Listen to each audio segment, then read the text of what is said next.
I want you to turn your attention to the letter of Philippians.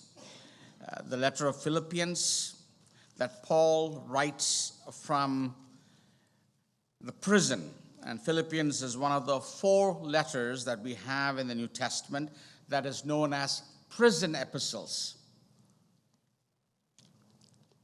It is known as prison epistles because he writes these letters while he is in prison in Rome. And the church at Philippi is the first church to be established in Europe.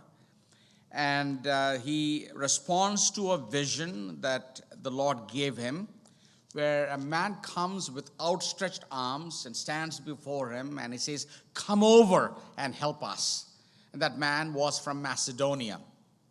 And Macedonia was a Roman colony. And there was no Jewish synagogue. In order for a Jewish synagogue to function, there had to be 12 men, 12 Jewish men.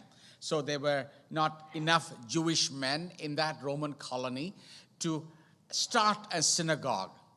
And so there were women that met for prayer, and there was a woman named Lydia, and we read of that in Acts chapter 16. She was a person who feared God, and she gathered some of the women and by a riverside bed, and they met for prayer. And Paul, because he was used to worshiping the Lord, of course he was a worshiper and evangelist, he looked for opportunities. And as they were walking through that riverside, saw these women gathered together for prayer. And they realized they were God-fearing women, and for only God-fearing women will gather together for prayer. And then finds out that Lydia was not an ordinary woman. She was a very affluent, wealthy woman. And her business was selling expensive clothing and selling purple. And so he shared the gospel with her. And the Lord opened the heart, was already preparing her heart, and she opened her heart to the gospel and became the first believer, the charter member of the church of Philippi. And then, of course, being a wealthy person, she had a large home. She invited Paul, Silas to come and join her. He said, "If you think that I'm worthy, would you come to my house?" And she entertained and gave hospitality. And then we find the next thing that happens is the second person that becomes a believer in the church at Philippi was a very poor slave girl. She was demonized. She was a fortune teller, and people used her to make money. They would use her to tell these fortune, and people would give money, and her owners sort of took the money and made use of her and her fortune telling, and she was a demonized person. So we find a wealthy woman comes to the Lord, then a slave comes to the Lord. And the third person that comes to the Lord, and we read that in Acts chapter 16, is a Roman soldier, a jailer. And Roman soldiers who came from the middle class. And so the first 3 charter members of the church of Philippi was a wealthy woman, a businesswoman, an affluent woman, and then a demonized slave girl and a middle-class person. A good composite picture of what a church of Jesus Christ is. The church is not just comprised of rich people. The church is not just comprised of poor people or just of the middle class. The church is comprised of all social classes. The rich, the poor, and the middle, the educated and the uneducated. And that's why Paul said when he wrote to the Romans, "I am a debtor. I owe something to people, and what I owe to people is the gospel of Jesus Christ." He said, "I owe that to the rich. I owe that to the barbarians, the illiterate, the uncultured." So he was given to preaching the gospel to people of all classes. And so we see a good composite picture of what the church of Jesus Christ is. The poor, the rich, and the middle class. And then he writes this letter to the church of Philippi. He, by the way, was the founder, and he was the one who established the church. And then we find the church grew. And the church was a church that was given to supporting the ministry of Paul. And he didn't ask for it, but because of his teaching and because they realized if you are a follower of Jesus Christ, you ought to be in the business of giving. A person who, when he or she gives a heart to the Lord not only touches that person's heart, but touches that person's mind and also touches that person's purse. And he opens all these things. You are no longer a tight-fisted person. You come with open arms because you realized you came to this world with nothing and God blessed you with everything. And you leave this world taking nothing with you. So you realize that all that you have is God's grace. And you live with the understanding that you are a child of God and saved by His grace through your faith in Jesus Christ. And you come with that attitude of openness, open heart, open home, open hands. And that's what we find in the life of Lydia. She opened her heart, then she opened her home, then she opened her hands to minister to the needs of Paul. And so the church of Philippi was given to generosity. There were people who tithed. There were people that gave offerings. And so they not only took care of Paul when he was at Philippi, but when he was traveling, they sent offerings. And the church of Philippi was given to supporting the ministry of Paul on a regular basis. And we find, and Paul was ministered to when he was serving in Thessalonica. When he was in Thessalonica and ministering to the Thessalonians, Paul never took any money from them because the Thessalonians were lazy people. And there he made sure that he worked with his hands. He was a tent maker. Every Jewish boy was taught a trade. Jesus was a carpenter. Paul was a tent maker. So Paul made tents with his hands. And he refused to take money from the Thessalonians because the Thessalonians were lazy people. They were just sitting there twiddling their thumbs, waiting for the second coming of Jesus. And he said, I want you to be occupied till Jesus comes. I want you to be industrious and diligent. To impress upon the Thessalonians, Paul worked with his hands, and he worked. But the church at Philippi sent offerings to him. And Paul refers to that in Philippians chapter 4. And we find, you sent a gift to me when I was in Thessalonica more than once. So it was not just an occasional offering that the church at Philippi sent. They sent regular offerings to support the ministry of Paul. They understood the value of his ministry. They understood how important the ministry of Paul is and how they need to back him and sustain and support that ministry. And then they realized that Paul now was in prison. They realized Paul just doesn't need a check.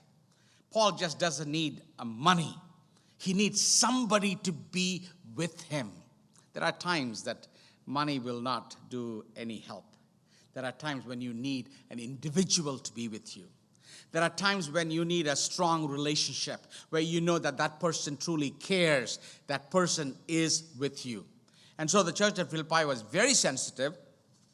And so they sent a man that they trusted with a large amount of money. Now, you don't send anybody with a large amount of money. You will only send people that you trust to handle that money carefully. So therefore, Epaphroditus that we are going to look at, that you read off in chapter 2, verse 25, they send a large amount of money, gift with Epaphroditus. And Epaphroditus was won to the Lord by Paul while he was ministering there. And the people in Philippi trusted him and said, you go, be a blessing to Paul. Take this gift. And not only take this gift, but we want you to stay with Paul. And so they send Epaphroditus. And his name is mentioned 2 times in this small letter that he writes. In fact, I was reading the number of names that are mentioned in Philippians. Only 5 names are mentioned in this letter. And Paul is given to mentioning names. When he writes to the church in Rome, you read 31 different names that he specifically mentions. 31 names. And the amazing thing is, he had never been to Rome. So the kind of relationship that he kept and nurtured through letter writing. This was before Facebook or Twitter or email or text. This was before all that. He maintained relationship. He knew who was who in Rome. And there were some of his own disciples that went ahead of him and others that he heard about and maintained that relationship. So Paul was given to nurturing relationships. Relationships are very important. And so we need to understand that Paul was a person who nurtured relationship. And when you read his epistles, we find at least 100 different names are mentioned in his letters. And in this Philippians, he mentions 5 names. He mentions the name of Timothy right before this passage. Then he mentions the name of Euodia and Syntyche, and understand that's what the women studied yesterday. And then he mentions the name of Clement. And the 5th name that he mentions is the name of Epaphroditus. And he mentions that 2 times in this letter, chapter 2 and chapter 4. And he uses certain titles concerning him. Let's read that together out loud. But I think, in unison, let's read it together.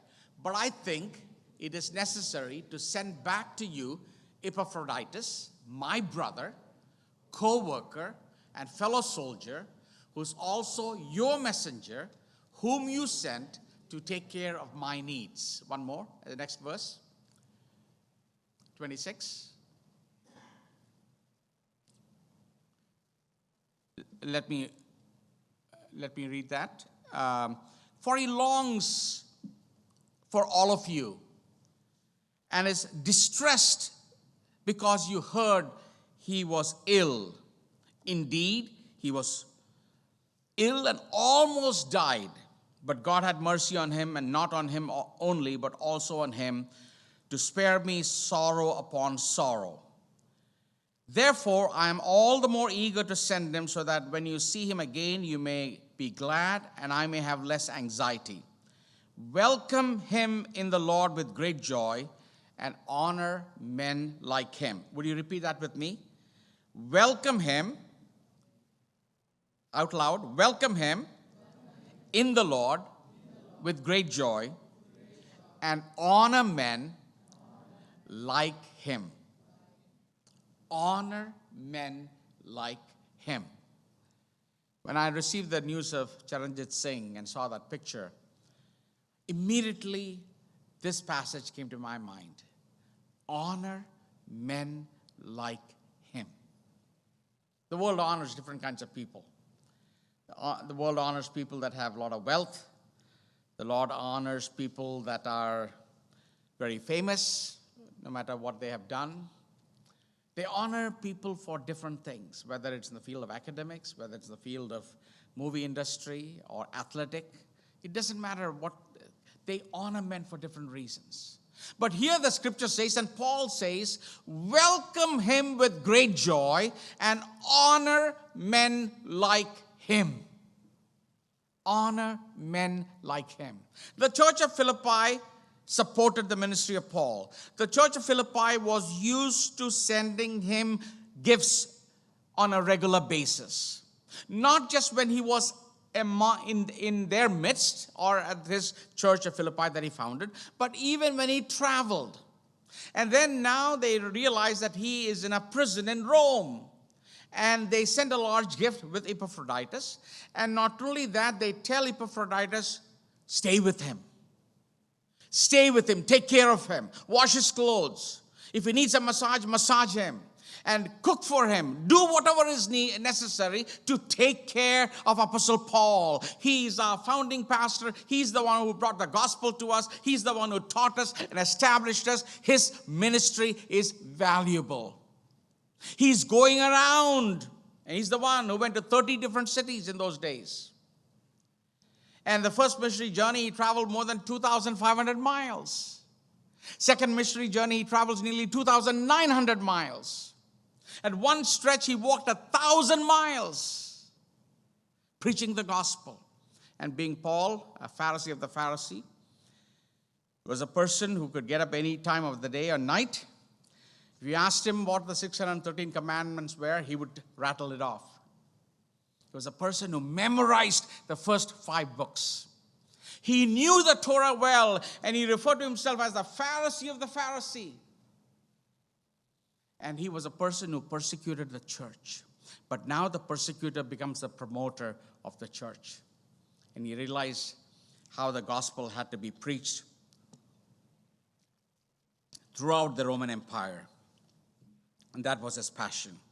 And the church of Philippi knew what his passion was, knew what his goal was, knew what his life ambition was, knew how valuable his ministry was. So they cared for him, sent a large gift, and also said to Epaphroditus, stay there, take care of him. And then all of a sudden, the person who went to take care of Paul becomes sick. And Paul decided that he should send Epaphroditus back. He said, already they care for me. And Paul, being a pastor, knowing all the people in Philippi, he cared for them. And you see the concern and the care that existed in the early church between the people of God and the men of God that were used of the Lord to share the gospel. There was a tremendous relationship and a strength of relationship that existed. They cared for each other. And then Paul refers to him. He says, he's my brother, verse 25. He's my brother. We have had a great time of fellowship together. He cared for me as a member of his own family. And then he says, he's not really my brother who accepted me, who took care of me, who took care of all my needs. He was a fellow worker. Paul was a person who was a hard worker. He worked day and night. He was concerned about preaching the gospel. Even when he was in prison, all the people, the soldiers that were tied to him, he would share the gospel. And a large number of the guards, the Praetorian guard who were chained to him, came to the Lord. And the gospel had spread in Rome, even though he was in prison. He shared the gospel, taught the people, and asked them to go to the various streets and various colonies in that city of Rome and preach the gospel and teach the gospel. They would hear what Paul was preaching and teaching, and they would go and share that with other people. And of course, when Epaphroditus was with Paul in Rome, one of the jobs of Epaphroditus was to go share the gospel. He was a fellow worker, an evangelist. He shared the gospel with other people. The third title he uses is a fellow soldier. A fellow worker, as an evangelist, he's sharing the good news. As a fellow soldier, he's fighting the battles that Paul was fighting. And when you read the letter to Philippi, he was fighting people on different fronts. There were people that brought disrepute to the gospel. There were people that introduced a heresy into the church. And there were people that said things that was diametrically opposed to the gospel of Jesus Christ. So he was trying to defend the gospel, and he taught Epaphroditus, you also need to defend the gospel. There are times when you need to stand up and say, this is wrong, this is false, this is not the doctrine, this is not the truth that Jesus taught. And you need to speak out. And so he was also defending the gospel, and a soldier is trained to fight battles. He was fighting the battles on behalf of Paul, on behalf of the gospel of Jesus Christ.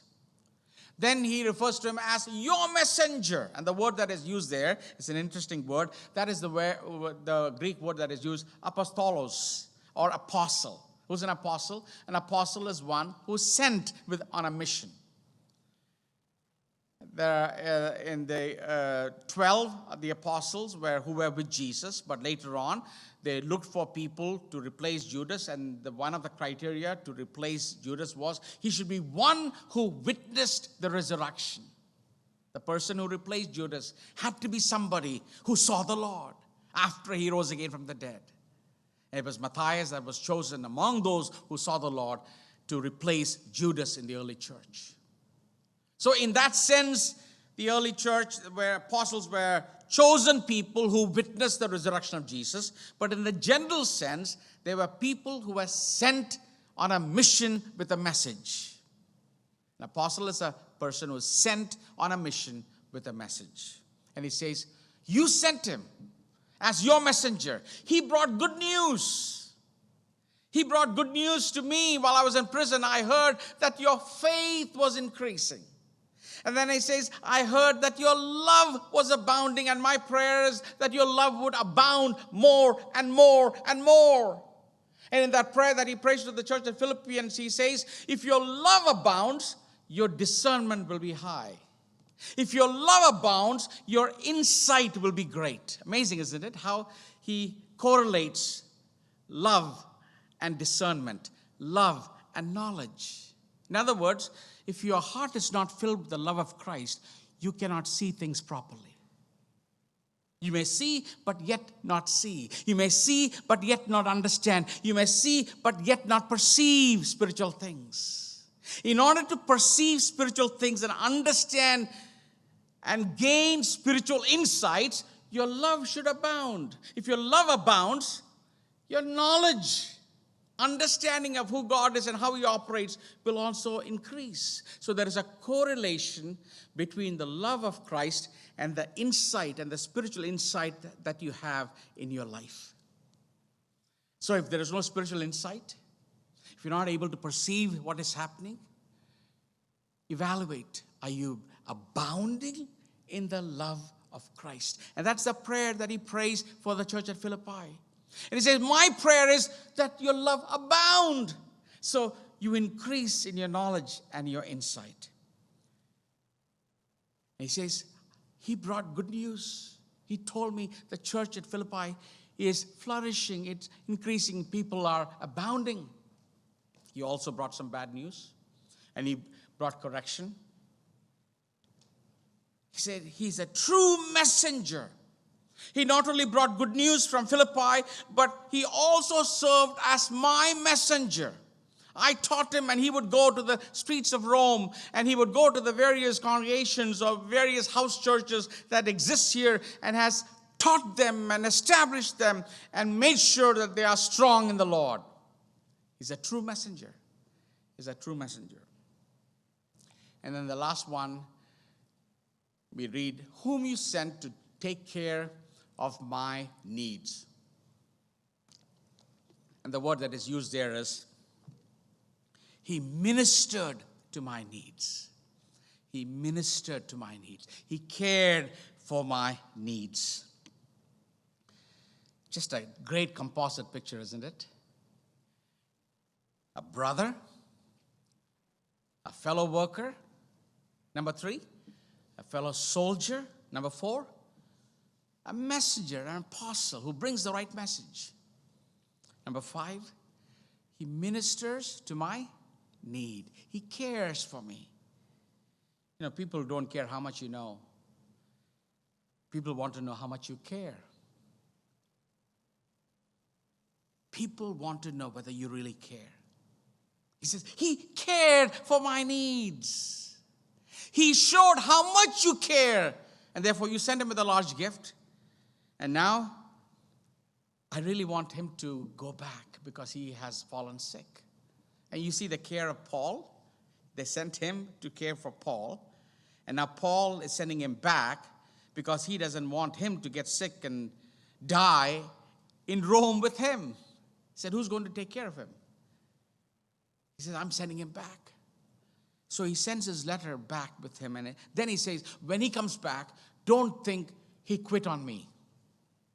He thought some people in Philippi would say, why did you come back? We sent you to be with him. You're a quitter. You're a loser. He was afraid that somebody would pounce on him and tell him negative things and hurt his feelings. He says, please, make sure that you welcome him with, how? Great joy. Welcome him with great joy. He said, he almost lost his life taking care of me. He almost lost his life taking care of me. He says, he really served me. You see the sensitiveness of both Paul and Epaphroditus. Epaphroditus cared for the church at Philippi. He cared for Paul, and Paul cares for the church at Philippi, and Paul is now caring for the person that came to care for him. He says, I'm sending him back. But receive him. When you receive him, don't tell negative things. Don't say you're a quitter, you're a loser. receive him, welcome him with great joy, because he almost died. He was seriously ill. He almost died. He sacrificed his life. And it says, honor men like him. In other words, Paul is saying, learn to understand who truly sacrifices for God. And if you see a person who's sacrificing his life and is giving his time and talent and treasure for God, honor men like them. And this is what God honors. I'm sure the reward for Pastor Charanjit and others who truly were persecuted for the sake of the gospel. There are a lot of people who are beaten, but they're beaten for the wrong reasons. A lot of people are persecuted, but it's because of their foolishness. But there are those who are truly persecuted because they preach the gospel. And those who truly preach the gospel who are persecuted, he said, you mark them, honor them, honor them. Welcome him with great joy and honor men like him, because he almost died for the work of Christ. Verse 30. Because he almost died for the work of Christ, risking his life to make up for the help you could not give me. He said, you wanted to help me, but you could not. All of you cannot come from Philippi to Rome. You had a great desire to minister to my needs. You understood my calling. You understood my assignment. You wanted to do this, but you could not. But you sent someone. You sent someone. And he was willing to die for me. And he was willing to die for Christ. During the World War II, there was a regiment in the British Army. They were known as RFA. You know what RFA stands for? Anybody? RFA. And this regiment was what really helped the British to win. RFA stood for ready for anything. Ready for anything. Ready for anything. It is people like Epaphroditus who are ready to do anything for Christ that promotes the gospel of Jesus. It is like people like Charanjit Singh and others who are willing, it doesn't matter, they're willing to die for Christ, that extend the gospel of Jesus Christ. It is people that are ready to do anything for Christ that really establish the work of God. You probably heard of Hudson Taylor, one of my heroes, who established the China Inland Mission. And Hudson Taylor worked from 1832. He was born in 1832, died in 1905. And he went there. People robbed him, took away his clothes, and took away all the equipment and everything that he had. And then everything that he had was burnt in a tragic fire. He lost everything. He was a physical wreck and an emotional wreck. But he had a friend. He had a friend. You know who that friend was? George Muller. You've heard of George Muller, the one who cared for thousands of orphans who lived by faith. And it is said that George Muller read the Bible on his knees 86 times. 86 times he read the entire Bible while he was on his knees. He wrote to him, said, I'm praying for you. Be encouraged. Live by faith. And then he made a promise. You're talking about the 1800s. He made a promise, and he supported Hudson Taylor $10,000 every year for his ministry.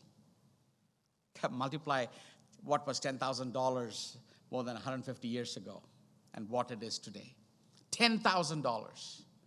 And Hudson Taylor did just unimaginable things. By the time Hudson Taylor left, there was 125,000 strong believers in China. And Hudson Taylor lived encouraged by George Muller, who not only spoke good words, but he supported him. And Hudson Taylor lived with this principle: God's work done God's way will never lack God's supply. Do you repeat that with me? God's work done God's way will never lack God's supply. That's how Hudson Taylor lived and established the work. And Paul says of Epaphroditus, honor men like him. Because he almost died for the work of Christ, risking his life to make up for the help you could not give me. And I pray that you will be a person who will say, Lord, help me to be like that RFA regiment, ready for anything. And your commitment and our commitment should be, Lord, I'm willing to go anywhere, anytime, serve you under any circumstances. When we come with that attitude, God will honor us. And then God will bring the right people in our lives. Vision is given to a person, but God, if you are following the right vision, God will bring you the right people into your life to come and help you. And maybe your job is to be a helper, to be a companion, like Epaphroditus was. And he talks about others, but we don't have time to go into that. But this afternoon, would you say, Lord, I don't want to live a mediocre life. I don't want to just live for the temporal. And this life is temporal, by the way. You might live to 100 years or 120 years. That's it. But in the scheme of eternity, it's just a speck. And we are bound for eternity. And we need to say, Lord, help me to understand the difference between the temporal and the eternal. The difference between the material and the spiritual. And pursue those things that really matter for you. And help me to have a good assessment as to who I should honor. And who should be my hero. And help me to evaluate my life. Am I abounding in love? If not, your insight is not correct. Your knowledge is not correct. Paul links love and insight. He says, Lord, help me to abound in that so I have better knowledge, better insight. And Epaphroditus had that. And I pray that God will help us to abound in love, abound in faith, and bring joy to our Heavenly Father.